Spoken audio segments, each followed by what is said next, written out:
Hey everyone, hope everybody is doing well. During the first video that I made, we talked briefly about the wine region of Alsace and one of the wines that I was drinking at the time. And so I thought after doing Loire yesterday, it'd be cool to jump back over to Alsace and talk a little bit about the region, the grapes, selecting a wine from there, and a couple little cool key facts if you plan to visit. So a little bit different style today. I've got some photos that will show. I've got the mountains that I drew, and I don't have any video editing software as of yet, so this is all very novice. So bear with me as I go through this journey of creating content for you to watch. I have ordered a tripod and a microphone, so in the near future you should be able to see and hear me better. So that is on its way if you'll continue to follow along on this wine journey with me.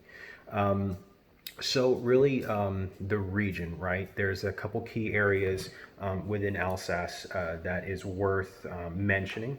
So I've got my lovely drawn map here.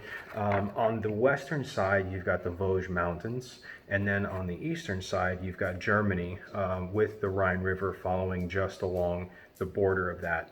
And in between this area, about 106 miles worth of stretch, is actually the Alsace growing wine region.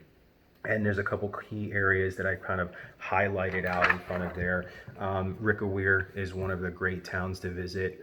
Ribeauville is another one. You've got Selestadt, which is a great place to stay. There's plenty of Airbnbs if you're going through that area. Colmar, which I had mentioned in the first video, which is a beautiful town, and it's kind of the epicenter of wine and shopping in that area.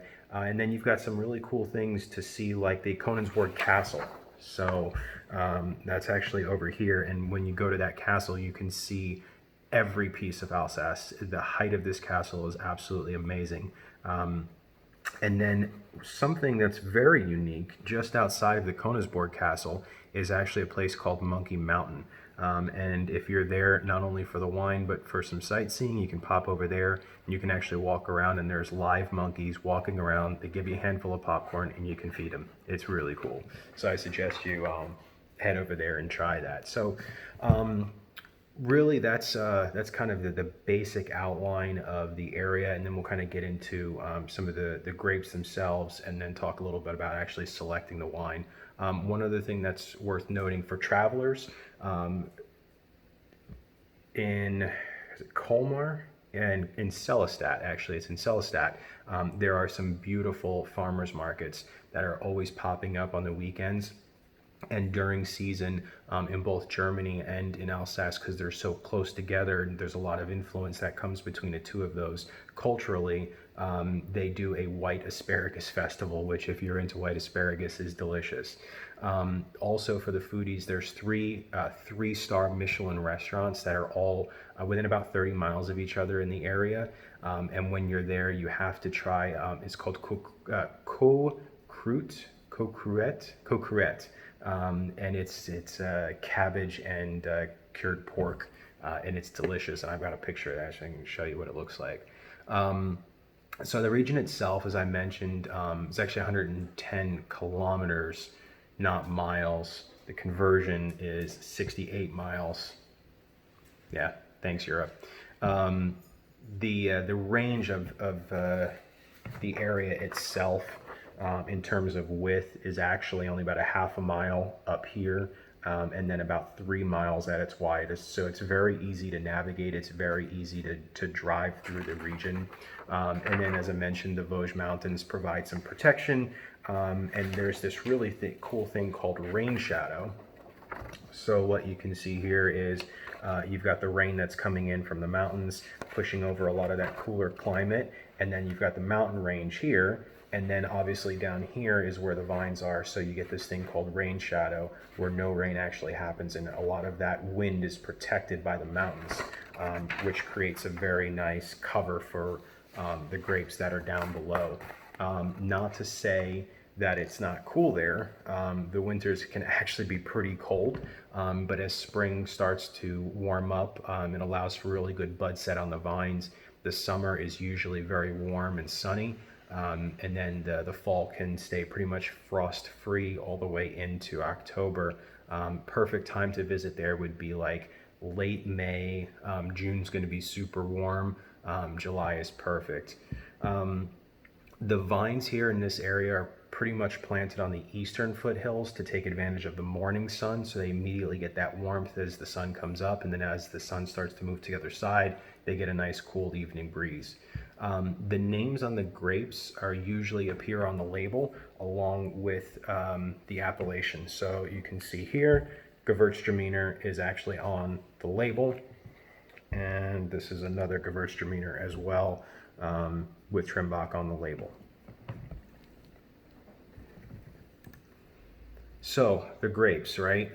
This is the important part. So in Alsace, there are a few grapes that are allowed to be produced there. You've got Riesling, Gewürztraminer, Pinot Gris, Pinot Blanc, which I was drinking on the first video, Muscadet, Sylvaner, and then the only red in the region is actually Pinot Noir. All the wines here are 100% varietal. There is a specific one that can allow for blended grapes, but it's very hard to find. And then Cremant can also be a blend as well, but everything else has to be 100% varietal in the bottle. And Cremant we'll touch on in a little bit, but in terms of Grand Cru, basically Grand Cru is the best of the best. And in order to be a Grand Cru grape, you actually have to be voted on by a board, and you have to hit certain quality levels in order to maintain that within Alsace specifically, which is a little bit different than some of the other AOCs. In Germany and Alsace, they both grow the same varieties of grape, and they both package them in the same bottle, what's called a flute. And it's kind of hard to tell them apart. I mean, obviously, if you're not reading German or French on the labels. The difference here is that Germany, they typically add some unfermented juice back into the wine, and this helps kind of increase the sweetness of the level, sweetness level in the wine itself. And in Alsace, they pride themselves on everything being bone dry with residual sugars, with zero residual sugars. The alcohol content here is typically a little bit higher. You're going to find it in like the 11 to 13 range. Let's see if it calls out on, yeah, so you're 13 and a half on this one. This is actually a Gewürztraminer, and then 11% on the Hugel. So good representation of kind of that range of the two of those. In addition to the still wines, there's three other types of wines that are produced here, which touched on Cremant. This is mostly Pinot Blanc, some Pinot Noir, Riesling, and Pinot Gris. Sometimes they're all blended together, sometimes they're single grapes. The beautiful thing about Alsace and their Cremant is that they use the traditional method, or the method champenois, which is the same method that is used in Champagne.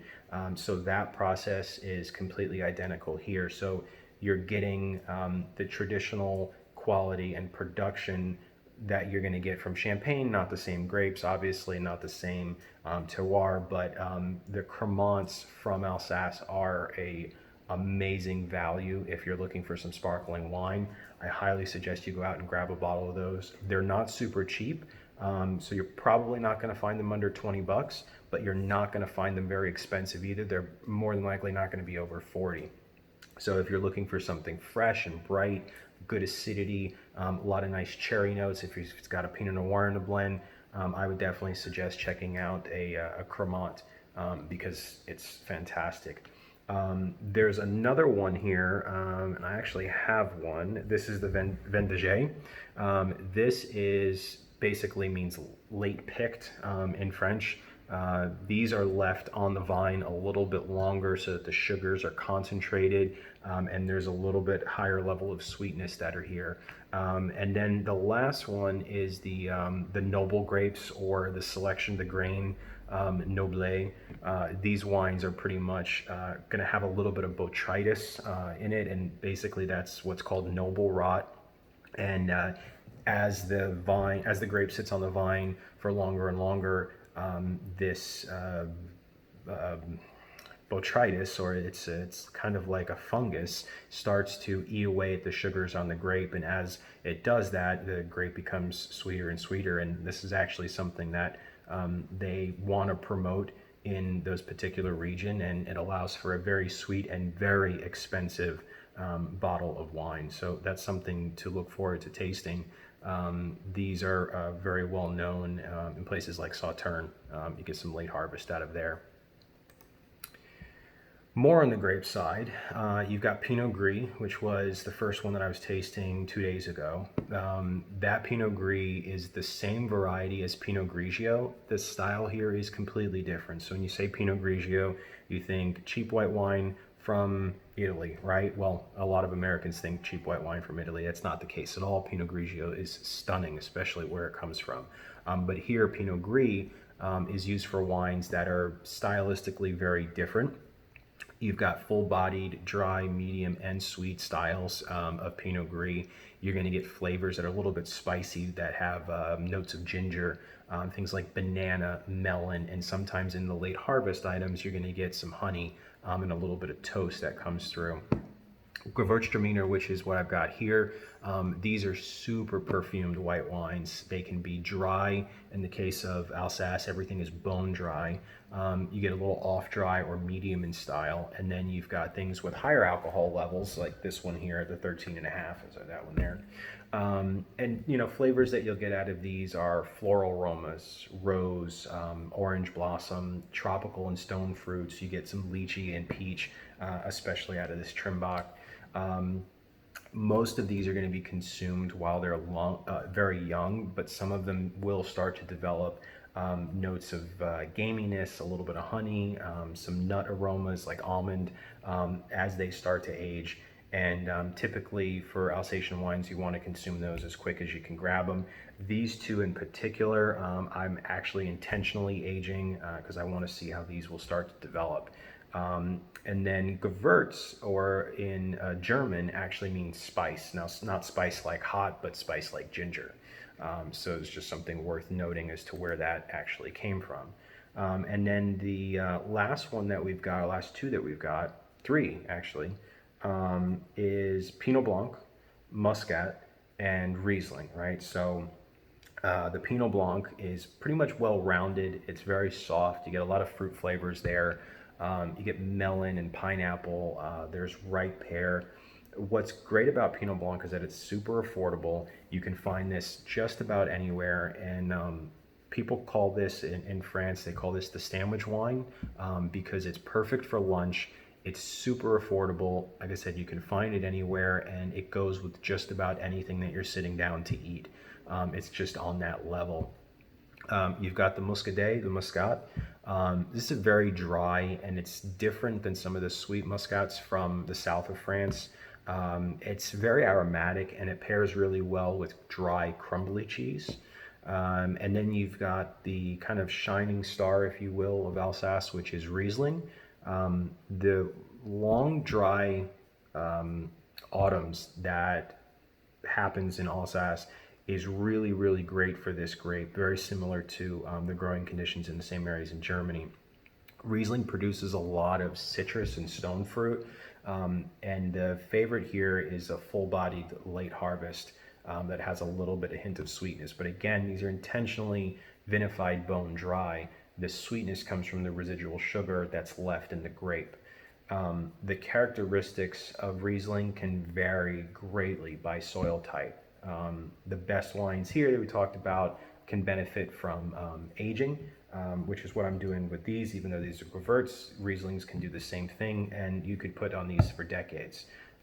They will start to develop a little smoke, some honey, some complexities. You'll get some aromas of petrol, or to the Americans, gasoline, or kind of like a diesel aroma. And that is not from the grape itself, but that actually comes from the soil. And if you think back what happened in Europe twice, World War I and World War II, and where those battles occurred, as you were having tanks and cars and bombs and planes and everything impacting the soil over there, you were left with a lot of that petrol that had been absorbed into the ground, and therefore as the grapes dig down and they start to search for water, they're left with some of that lingering taste or aroma that comes from what happened many years ago. So very interesting when you are tasting Rieslings. So as we kind of continue on, we talk about selecting a wine. So there's two factors that are pretty important in choosing a wine in this particular region. You've got grape variety, and then the reputation and the style of the winemaker or the house. There's a couple winemakers that you probably want to look for. There's Trimbach, which is probably the number one, number two producer over there. They are super humble over there.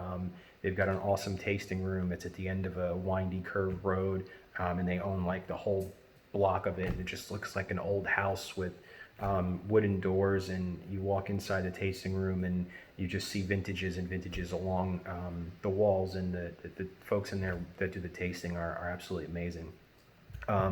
Hugel is the same.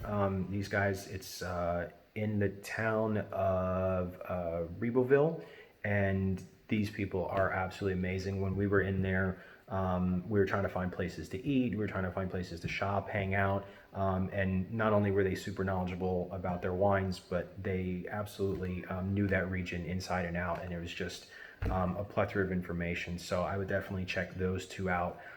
You've also got Zindhambrecht, which is another one. You've got Weinbach, Marcel Dies is another place that you could go and check out. But again, start with the varietal.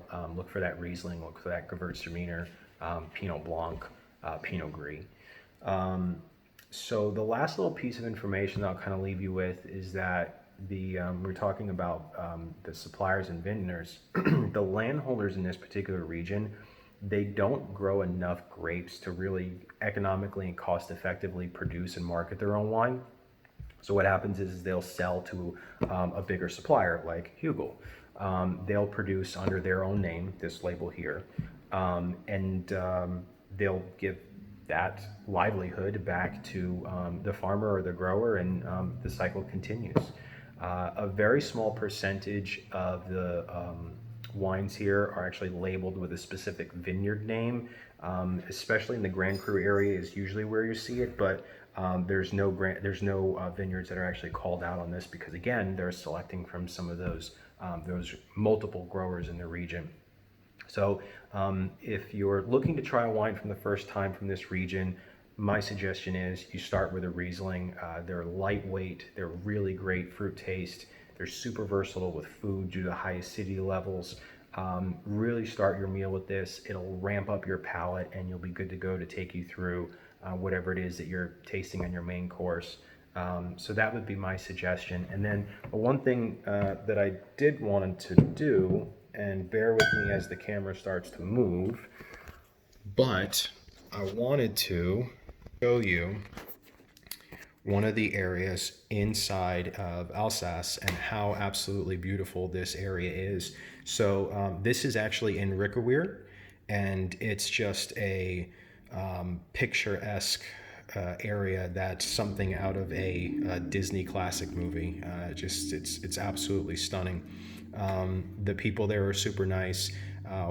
In the later half of the year, November and December, this area turns into a Christmas town, and it's so much fun. They light up the cities, and it's just a great place to be for the holidays. So I would definitely suggest checking it out if you're there. This is another photo here in Ribeauville. Beautiful area, epicenter for food.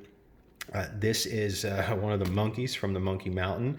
Like I said, you can just walk right up into them and take a little piece of food, and it's a fun little afternoon if you're trying to get away from doing a traditional wine tasting and take a little bit of a break. This was the braised cabbage and cooked meats that I had mentioned. This thing is absolutely fantastic, and as you're walking around some of those what are they called, farmers markets, you'll actually see some of these being made, and I highly suggest you give those a shot. And the last thing that I just wanted to leave you with was a beautiful picturesque picture as I was driving down the side of the road. Get out, see some brand new plantlings, and that area is absolutely gorgeous. So if you get an opportunity, I suggest you visit. And if you have any questions about Alsace or you want to learn some more, let me know. Cheers.